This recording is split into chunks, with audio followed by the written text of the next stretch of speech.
होते, काही निर्णय झाले होते, परंतु त्याची पार्श्वभूमी जी आहे ती देखील आपल्याला समजून घेणं गरजेचं आहे.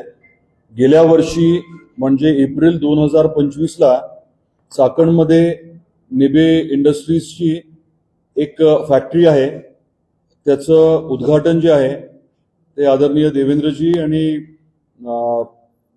आदरणीय कैलासवासी अजित काका यांच्या शुभहस्ते उपस्थितीमध्ये चाकणला ही प्रक्रिया जी आहे ती एप्रिल महिन्यात झाली होती.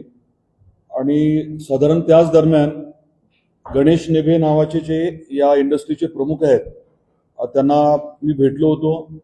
काही प्रमाणामध्ये आपली इथे गुंतवणूक करण्याबद्दल चर्चा झाली. आई तुळजाभवानीचे ते निस्सिम भक्त आहेत आणि तुळजापूरला निश्चितपणे मला गुंतवणूक करायची आहे असं त्यांनी म्हटल्यानंतर काही ठिकाणं त्यांना आपण दाखवली होती आणि ती प्रक्रिया तेव्हापासून चालू आहे. कौडगावला आपण टेक्निकल टेक्सटाईल पार्कच्या अनुषंगाने साईड बाय साईड आपले प्रयत्न चालू आहेत. 2 दिवसापूर्वी संजय सावकारे आपले वस्त्रोद्योग मंत्री आहेत, त्यांच्याही अध्यक्षतेखाली एक बैठक झाली. तिथेही टेक्निकल टेक्सटाईल्स असोसिएशन भारताचं जे आहे त्याचे प्रतिनिधी आले होते. ती प्रक्रिया चालू आहे. परंतु आता डिफेन्सच्या बाबतीमध्ये एक वेगळा विषय हाताळणं शक्य होत असल्यामुळे आपण कौडगावला याचा आता विचार करायचं ठरवलंय आणि टेक्निकल टेक्सटाईलचं जे आपलं प्लॅनिंग आहे ते मग काही प्रमाणामध्ये वडगावला, काही प्रमाणामध्ये ताराच्या तिथे गरजेनुसार शिफ्ट करायचं असं प्राथमिक ठरलंय. फायनल जे आहे ते काही दिवसांमध्ये निश्चित होईल. परंतु आजच्या मितीला गणेश नेबे जे आहेत त्यांनी श्रीगोंदा आणि कौडगाव या 2 ठिकाणी 2 कॉम्प्लेक्सेस करण्याच्या बाबतीतलं नियोजित केलंय. श्रीगोंद्याला ते शेल्स बनवणार आहेत आणि आपल्या इकडे मात्र ते TNT आणि प्रोपेलंट बनवणार आहेत.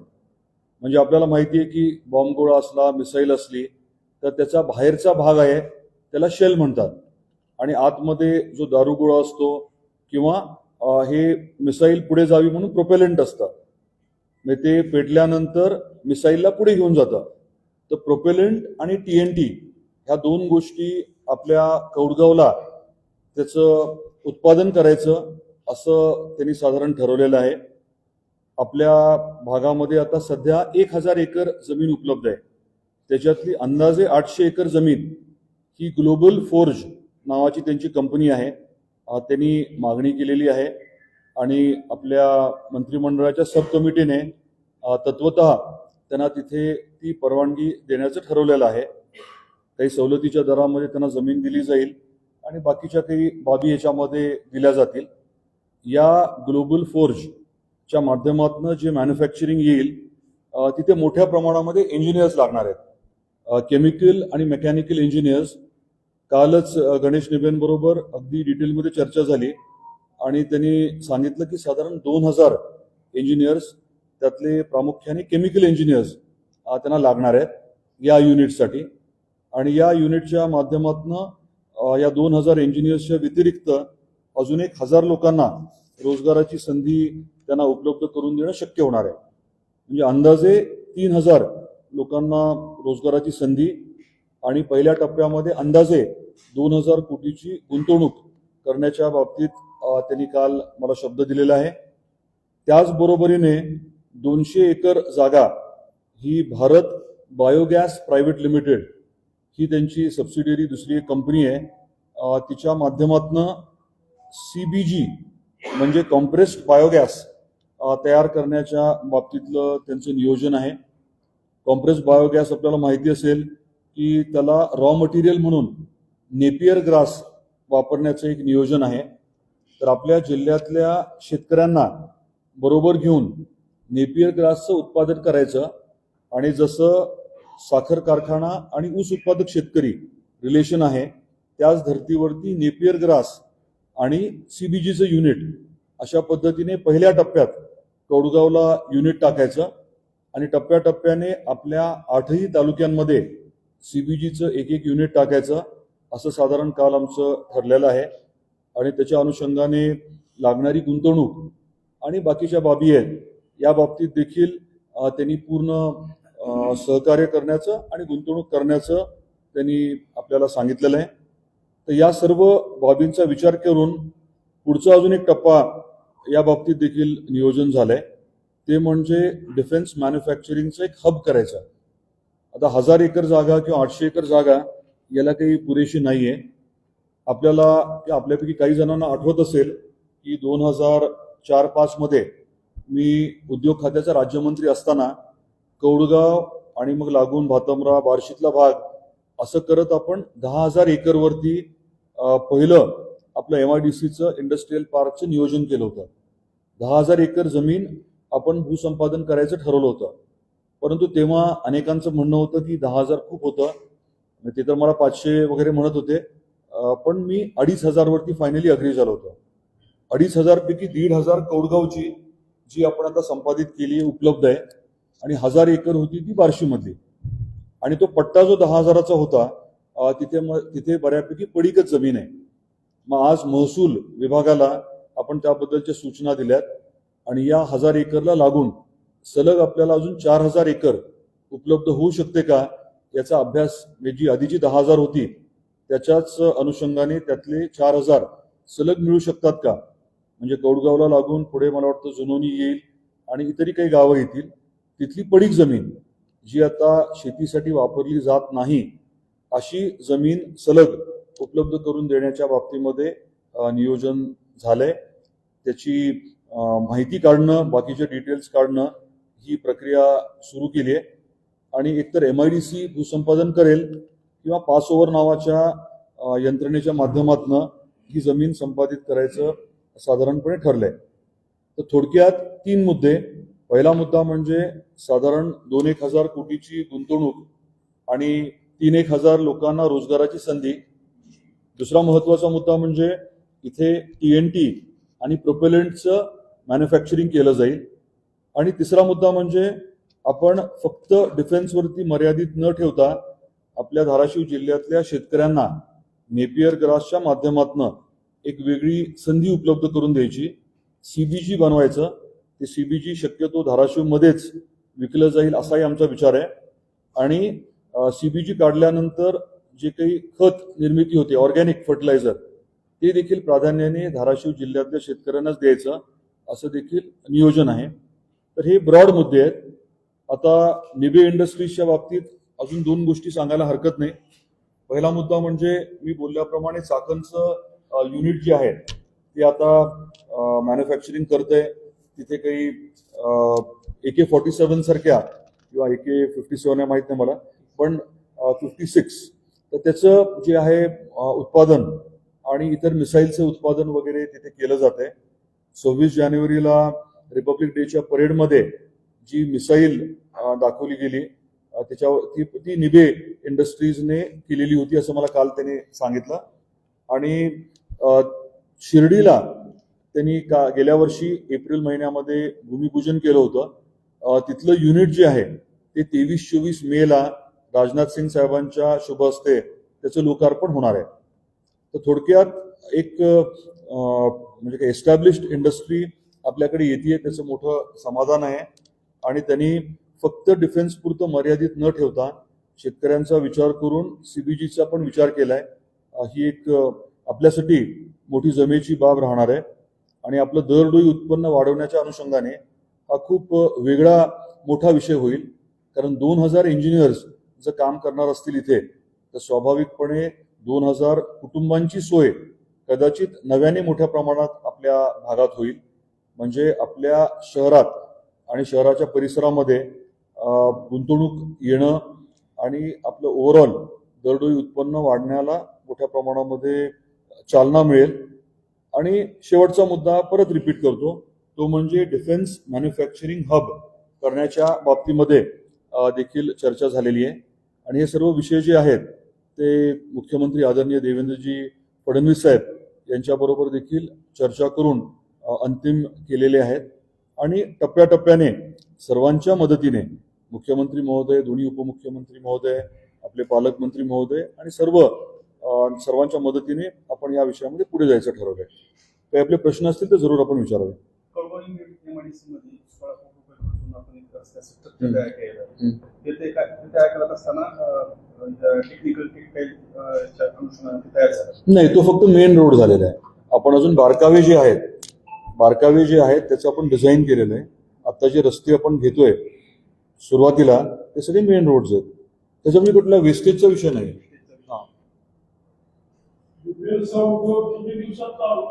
काय म्हटलं? हा, त्याच्याबद्दल ते संबंधित लोकच येऊन आपल्याला सांगतील. मी आता काय सांगतोय, मला दोन गोष्टी प्रामुख्याने सांगायच्या आहेत. एक म्हणजे झालेला निर्णय की कॅबिनेटने ठरवलंय की यांना सवलतीच्या दरामध्ये किंवा इतर काही मदत करायची, जेणेकरून धाराशिवला त्यांनी आवर्जून यावं. दुसरा मुद्दा आहे की श्रीगोंदा आणि कौडगाव काही भाग ते श्रीगोंद्यामध्ये मॅन्युफॅक्चरिंग करणार आहेत आणि काही भाग आपल्याकडे करणार आहेत. त्यामुळे त्यांचं स्ट्रॅटेजी जी आहे ती क्लिअर आहे. धाराशिव कसं आहे, गेल्या वर्षी आम्ही त्यांना अगदी होर्टी मोर्टापासून माळुंब्र्याची जागा दाखवली, अपसिंग्याची तिथे जागा दाखवली आणि कोडगावची जागा दाखवली. त्यांना 1000 एकर तरी जागा हवी होती आणि कदाचित त्यांना हे TNT प्रोपेलंट असल्यामुळे त्यांना वस्तीपासून पण थोडी लांब पाहिजे. इतर ठिकाणी कदाचित जागा त्यांना उपलब्ध झाल्या असतील तर वस्तीजवळ असते. आणि महत्वाचं म्हणजे त्यांनी मला जे सांगितलं की आईचा मी भक्त आहे आणि आईच्या जिल्ह्यामध्ये मला ते करता येत असेल तर माझं मी भाग्य समजतो. काय नाही, आपण आता जागा वाढवू ना, आपल्याकडे जागेची अडचण नाही आहे. टेक्निकल टेक्सटाईल पार्कची प्रक्रिया पण साईड बाय साईड चालूच आहे ना आपल्या कुठे वेगवेगळ्या ठिकाणी. असं नाही, त्यांनी प्रपोजल कॅबिनेटला दिला. पद्धत कशी असते की उद्योग खात्याकडे प्रस्ताव दिला जातो, उद्योग खातं जे आहे ते सब कमिटीकडे प्रस्ताव देतं आणि सब कमिटी मग त्याला मान्यता देतं आणि काही त्यांना सॉफ्ट द्यायचे असतील, इन्सेंटिव्ह द्यायचे असतील, काही सवलती द्यायच्या असतील तर तो निर्णय जो आहे तो त्यांच्या लेवलला घेतला जातो. आपण CMO किंवा देवेंद्रजींच्या वेबसाईटवरती बघितलं किंवा फेसबुकवरती बघितलं तर त्यातले काही डिटेल्स तुम्हाला दिसतील.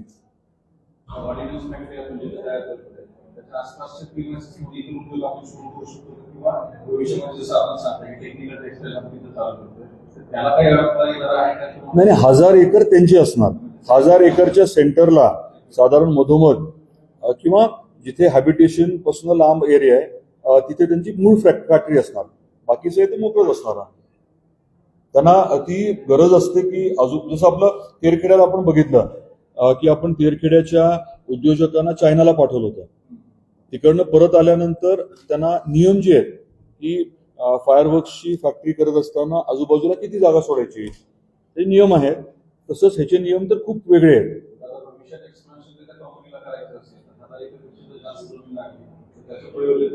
सांगितलं ना मी आता, आपण जे आहे ते 4000, त्यांचं म्हणणं आहे की 5000चा डिफेन्सचा हब करणं कदाचित त्यांनाच शक्य आहे. नाही, 1000 आपले उपलब्ध आहेत ते देण्याच्या बद्दल कॅबिनेटच्या सब कमिटीने ठरवलंय. आता आपण ऍडिशनल 4000 उपलब्ध करून देण्याच्या बाबतीत ती प्रक्रिया सुरू करतोय.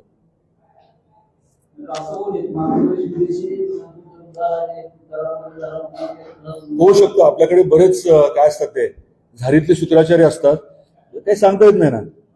पण मूळ मुद्दा असा आहे की त्यांनी स्वतःहून आता आपल्याकडे येण्याचं ठरवलंय आणि आपण ते पॉझिटिव्हली घ्यायला हवं सगळ्यांनी. आपल्याकडे जो गुंतवणूक येते आणि सगळ्यात चांगली मला आवडलेली गोष्ट काय आहे की फक्त डिफेन्स करून फक्त इंजिनियर्सला नोकरी किंवा 1000 लोकांना नोकरी एवढं मर्यादित नाहीये. तर शेती, अनेक दिवसांपासून आपण नेपियर ग्रासवरती काम करतोय. तुम्हाला माहिती असेल की तामळवाडीला रिलायन्सचं एक युनिट आहे CPGचं. साहेबांनी पण एक CPGचं युनिट कारखान्यात काढलंय. आपल्या नळदुर्गला सुद्धा बसवराज धरणे जे आहेत, धरणेंचे भाऊ एक छोटं युनिट काढतायत. नेपियर ग्रास म्हणजे बांबू वगैरे जसं असतं तसे ग्रास आहे आणि ते गवत जे आहे ते वर्षातनं 4 किंवा 6 वेळेस कापता येतात आणि 4-6 वेळेस कापल्यानंतर जसं ऊस असतो तसं हे स्टॉक त्या फॅक्टरीमध्ये वापरता येऊ शकतं. आणि त्याच्यापासून काय करतात तर एक तर लिक्विफाईड बायोगॅस करतात किंवा कॉम्प्रेस्ड बायोगॅस. आमची चर्चा ही झाली आहे की हा बायोगॅस प्राधान्याने आपण धाराशिवमध्येच वापरायचा. म्हणजे इथे सिलेंडर भरून घरी देता येईल किंवा पाईप सप्लाय करता येईल किंवा मग वाहनांना देता येईल, याच्याबद्दलची स्पष्टता आहे. आणि मोठ्या प्रमाणामध्ये ऑर्गॅनिक फर्टिलायझर जे ह्याच्यातनं उपलब्ध होतं ते सुद्धा इथेच धाराशिवमध्येच द्यायचं, याबद्दल पण आमची चर्चा झाली. आता हे सगळे कॉम्प्रेस्ड बायोगॅस, सीएनजी कळतं तुम्हाला, कॉम्प्रेस्ड नॅचरल गॅस. आता आपल्याकडे एलपीजी असतं, लिक्विफाईड काय पेट्रोलियम गॅस असेल किंवा व्हॉटएव्हर. आपल्याला काय पाहिजे की आपल्या इथल्या रॉ मटेरियल पासून उत्पादित झालेला माल, म्हणजे जो आपल्याला परदेशातनं आणावा लागतोय, ते करायचे विषय राहत नाही. तर त्या अनुषंगाने हे आहे. आणि हे वाहनांमध्ये वापरता येईल, प्रॉब्लेम नाही. यांनी जी टेक्नॉलॉजी वापरली आहे त्यांचं म्हणणं आहे की प्युरिटी 99% आहे, तरी फरक पडेल. अजून थोडंसं वेगळी टेक्नॉलॉजी आहे. त्यांचं म्हणणं आहे की त्यांनाही ते मदत करतायत म्हणून. पिसे नावाचे त्यांचे सहकारी आहेत जे सीबीजीचं बघतायत, ते काल होते. ते आपला पुढच्या आठवड्यात वगैरे येतील आपल्याकडे. हा दोन वेगवेगळे विषय आहेत, दोन व्हर्टिकल वेगळे आहेत. एक डिफेन्सचं आहे आणि दुसरं शेती निगडीत आहे. ठोंबरे साहेबांना हे पिसे जे आहेत त्यांनी तांत्रिक मदत केली म्हणून काल मला ते सांगत होते, हे इश्यूज होते.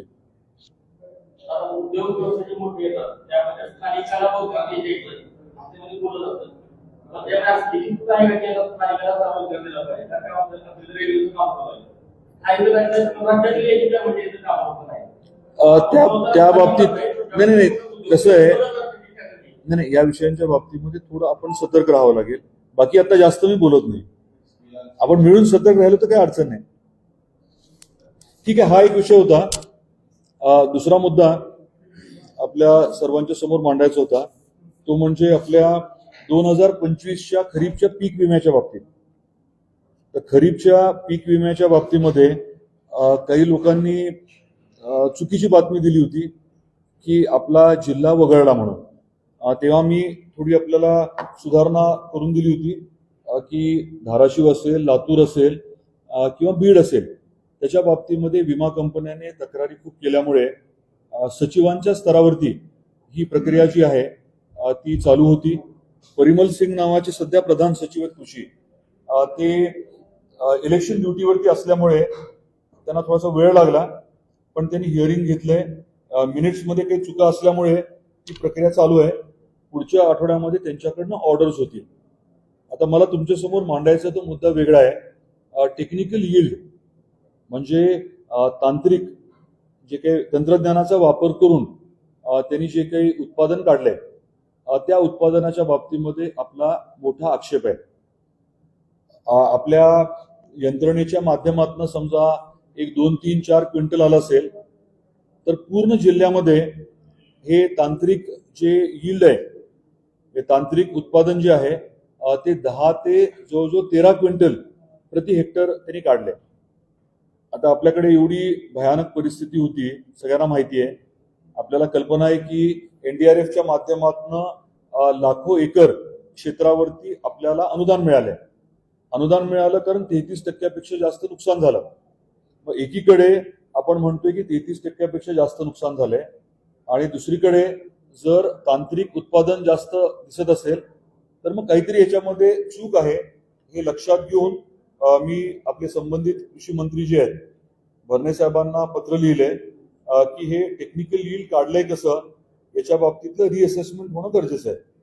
तर ती रिअसेसमेंटची प्रक्रिया जी आहे ती करण्याबाबतीत आपण विनंती केली आहे आणि तसं होईल अशी माझी अपेक्षा आहे. आपल्याला या बाबतीत मला अजून एक विषय सांगायचा आहे की जेव्हा तांत्रिक उत्पादन काढलं जातं तेव्हा सॅटेलाइट इमेजरी बघितली जाते. म्हणजे उपग्रहांनी जे फोटो काढलेत त्याचा वापर केला जातो. त्याच्यामध्ये व्हेजिटेशन दिसतं, म्हणजे हिरवं आहे का वाळलंय हे कळू शकतं, परंतु तिथे शेंगा आहेत का नाहीत आणि शेंगांच्या आतमध्ये दाणे नीट भरलेत का नाहीत हे स्वाभाविकपणे कळू शकत नाही. हे फिजिकली बघावं लागतं. त्यामुळे तांत्रिक उत्पादनाचा जो फिगर आहे ज्याला 50% वेटेज त्याला दिलं गेलंय, तर तो विषय देखील आपल्याला व्यवस्थित बघावा लागेल. तुम्हाला हे सांगण्याचं कारण इतकंच आहे की शेतकऱ्यांपर्यंत हे दोन्ही मुद्दे जावे एक म्हणजे जिल्हा वगळलेला नाहीये, त्याची प्रक्रिया चालू आहे. सचिवांच्या स्तरावरती सुनावणी झाली आहे. काही तांत्रिक बाबी, काही चुका होत्या मिनिट्समध्ये, त्या चेंज होऊन पुढच्या आठवड्यामध्ये जे सचिवांनी आदेश दिलेत ते क्लिअर होतील. आणि पुढचा मुद्दा हा टेक्निकल यील्डच्या बाबतीत अपेक्षेप्रमाणे जे वास्तव आहे ते ह्या तांत्रिक यील्डच्या माध्यमातून, उत्पादनाच्या फिगरच्या माध्यमातून दिसत नाही. याबद्दल काही प्रश्न आहेत? 4 पीक कापणी प्रयोग झाले होते, त्यापैकी 217 पीक कापणी प्रयोगावर आक्षेप आहे त्यांचा. आणि हे 217 पीक कापणी प्रयोगाचे जे आक्षेप आहेत ते तुम्ही सांगितले म्हणजे टेक्निकल तो वेगळा विषय. टेक्निक मी परत क्लिअर करतो. जे आक्षेप विमा कंपनीने घेतले हा मुद्दा वेगळा आहे. ही चर्चा आता सचिवांच्या स्तरावर चालली आहे. त्याच्यातनं जे होईल तो वेगळा मुद्दा. आणि मी जे सांगतोय ते टेक्निकल यील्ड जे आहे, टीवाय जे आहे, ते मला पटण्यासारखं नाहीये, तांत्रिक दृष्ट्या योग्य वाटत नाही, हा मुद्दा मांडला. त्यांची जे आक्षेप आहेत ते आपण आता कसं काय नोटीस वेळेवर दिलेलं नाही. हे ते सचिवांचं काम आहे. जसं जिल्हाधिकाऱ्यांनी फेटाळलं, जसं आपल्या डिव्हिजनल कमिशनरने फेटाळलं, तसं सचिव ठरवतील काय योग्य आहे. होऊ शकतं. तर काय, आपल्या लेवलला सगळीकडे जी आहे ती पॉझिटिव्हिटी आहे, आपल्याकडे सगळा डेटा आहे, त्यामुळे अडचणी यायला नको. आणि नुकसान झालेलं तुम्ही सगळ्यांनी रेकॉर्ड केले ना, काय 33% आहे म्हणून एनडीआरएफचं आपण अनुदान दिलंय.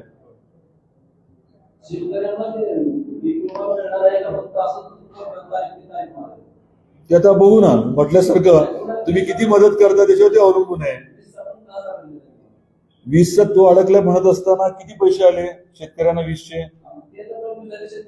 नाही, तुम्ही एक मिनिट, तुम्ही पत्रकार आहात, मी प्रश्न विचारला.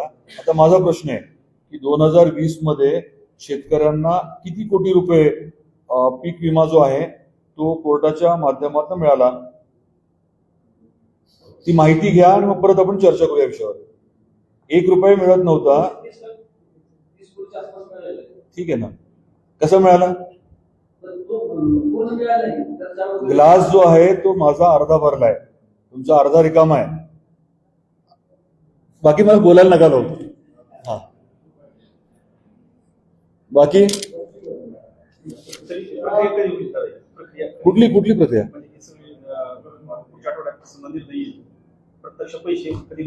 मी कसं सांगू शकतो? नाही, मी कसा अंदाज देणार आहे? माझा अंदाज म्हणजे काय म्हणतो? माझा अंदाज म्हणतो की जेव्हा बाकीच्या जिल्ह्यात, नांदेडला 800 मिळाले कोटी वितरित झालेत का नाहीत हा विषय वेगळा, क्लॅरिटी तरी आहे ना ती. इथे जे आहे ते त्यांनी आणि आपला विषय फक्त एकट्याचा नाहीये, बीड आणि लातूरला तरी तसंच केलंय.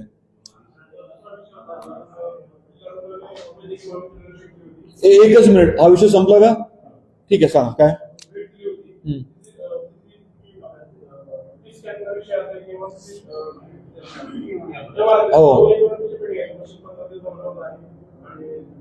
MRIच्या बाबतीत संबंधित अधिकाऱ्यांशी मी 2 दिवसापूर्वीच बोललो होतो, सचिवांशी. त्याच्यामध्ये त्यांनी जे काही MRIच्या स्पेसिफिकेशनचे रिपोर्ट दिले होते त्याबद्दल थोडी साशंकता होती, ती आता स्पष्ट झाली आहे. त्यामुळे सचिव मला म्हटलेले आहेत की आठवड्याभरात मॅक्झिमम मी क्लिअरन्स देऊ, म्हणजे MRI सुरू व्हायला काही अडचण नाही. त्याच्यानंतर कॅथ लॅबचा विषय आला, त्याचं काहीतरी ट्रान्सफॉर्मरचं काम चाललंय.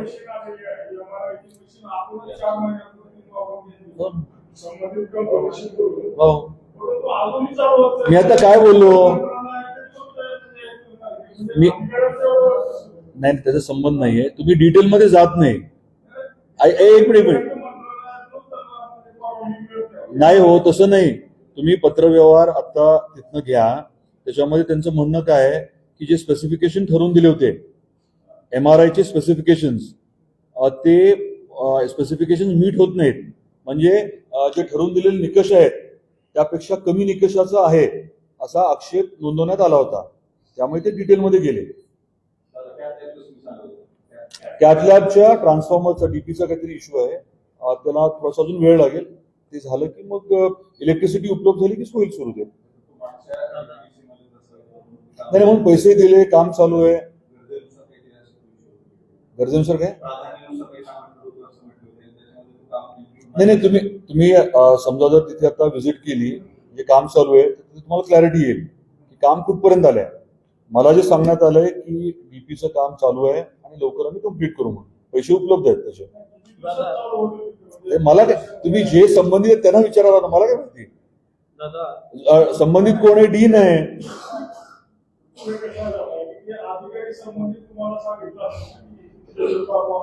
माझ्याकडे मिनिट्स येतील. मी आता प्रत्येक विषयाच्या बाबतीमध्ये त्यांना कधीपर्यंत काय होणार आहे ते संबंधित व्यक्तीचं लेखी घ्यायचं म्हटलं आणि माझ्या मिनिट्स मध्ये ते रेकॉर्डेड पाहिजे सांगितलं. रेकॉर्डिंग होईल.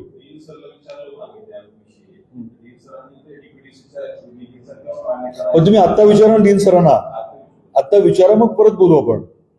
आजच्या बैठकीमध्ये बऱ्याच गोष्टी क्लिअर झाल्यात. दादा, शहरातल्या रस्त्यांची दुरावस्था कधी संपणार आहे असं लोक विचारायला. लवकरच. पाण्याची पण दुरावस्था आहे अजून लोकांना पाणी लवकरच संपणार आहे. शहरातल्या रस्त्याची दुरुस्तीचं मोठं काम चालू आहे ना, टप्प्याटप्प्याने चालू आहे ना. बरेच दिवस झाला रखडलं ते, तर ते कधी पूर्ण होईल असं लोक विचारायला. मग त्यांना तुम्ही काय उत्तर दिलं? तर ते आता पत्रकार आहात तुम्ही ना. काय म्हणजे काम चालू तरी आहे काय? नाही, आता बंद झालं, एकच साईड मग का कसं झालं? एक मिनिट, काम बंद काय दुसऱ्या साईडचं? म्हणजे काय विचारायला नको तुम्ही? आता तुम्ही दोघंही वैद्यसाहेब आणि तुम्ही ईनकडे एक तर जावा की त्यांना इकडे बोलून घ्या. ई येणारच का? आता बोलून घेऊ आपण आणि विचारून घेऊ कुठला रस्ता आहे. बोरफळवाला ना? तुम्हाला सगळं माहिती असणार हो. मग तुम्ही माहिती घ्या ना. अहो, आपण सगळेजण इथे, आपण सगळे गावात राहतो, याच गावात राहतो, त्यामुळे थोडेसे 2 प्रश्न विचारले की लगेच 4 उत्तरं कळतात. अधिकाऱ्यांचं विचारायचं काय संबंध? अधिकाऱ्यांना नाही विचारायचं. काय होतं? कशाविषयी?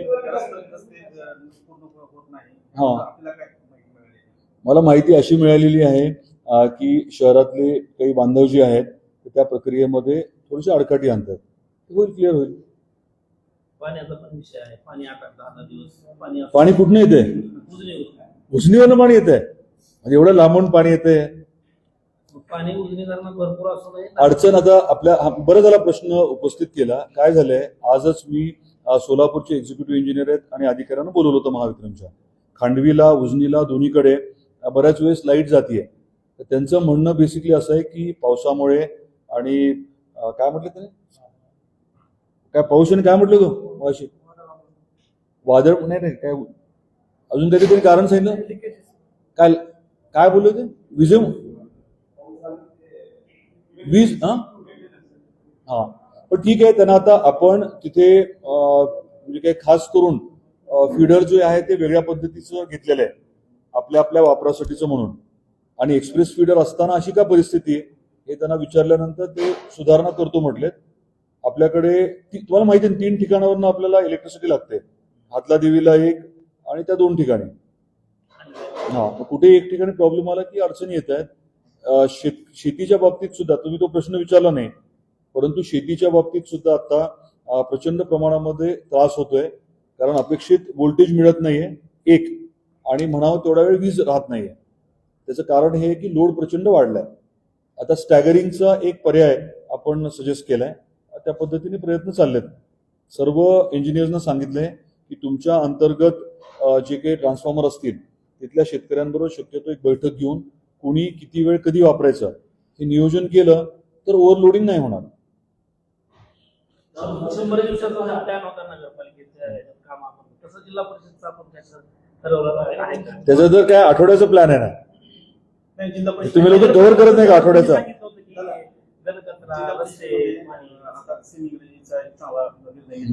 परत आता सगळे जोडी आहे ते ऑफिसमध्ये थांबायले, त्या जिल्हा परिषदेला बुश मिळालेला आहे. तसं मिळणं गरजेचं आहे. कारण त्या जोडी जागेवर नसतात, कर्मचारी जागेवर नसतात, पदाधिकारी जागेवर नाही. त्या बाबतीत आता डीएमएन बरोबर 2दा माझं बोलणं झालंय. आपल्याकडचे बऱ्यापैकी पोस्ट रिकामे आहेत. धाराशिव असेल किंवा फॉर दॅट मॅटर तुळजापूर असेल, एवढं फ्लोटिंग पॉप्युलेशन आहे. तर त्यांना मी आवर्जून विनंती केली आहे, त्यांनी मान्य केली आहे. रेग्युलर ट्रान्सफर्समध्ये मोठ्या प्रमाणात तुम्हाला लोक देतो म्हटलं. ते होईपर्यंत कसं स्टाफ नसताना जरा अडचणी येतात. नगरपालिकेचा कारभार सुधारणं गरजेचं आहे. पण आता प्रशासक संपले आपली नगर आपली काय प्रेस आहे का बैठक आहे? नाही, नाही, नाही. पण एक आपण नंतर चर्चा करू ना. ठीक आहे आता आणि आपल्या प्रत्येक नाही कुठे 8 एक 15 एक आणि सूचना केली जाते म्हणून 10 ते 15 मिनिटं फक्त टीव्ही रील्स काढली संपर्क काय सूचना म्हणते त्या ठिकाणी 15 मिनिटाचा गेला तर हा निश्चित निश्चित होतो. आपल्याला नगरपालिकेसमोर नाही, आपल्याला साधारण अजून एक महिना ते 1.5 महिना लागेल थोडा फरक व्हायला. नगर परिषद धाराशिवची अडचण आहे ती वेगळी आहे. वेगळी अडचण अशी आहे की फायनान्शियल पोझिशन इतकी काय शब्द ताई खिळखिळी करून ठेवलेली आहे की ती सुदृढ करायला थोडा वेळ लागतोय. आमचं काही नियोजन आहे, नियोजन जे केलंय ते इम्प्लिमेंट व्हायला आणि त्याचं फळ दिसायला थोडा वेळ लागेल, थोडासा वेळ द्यावा लागेल. बाकीचे फिगर तर तुम्हाला माहितीच असतील, देणं वगैरे किती येते.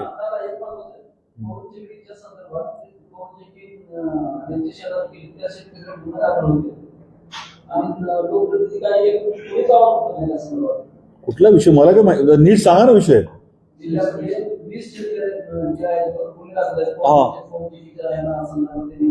कुठल्या मुद्द्यात? बरं,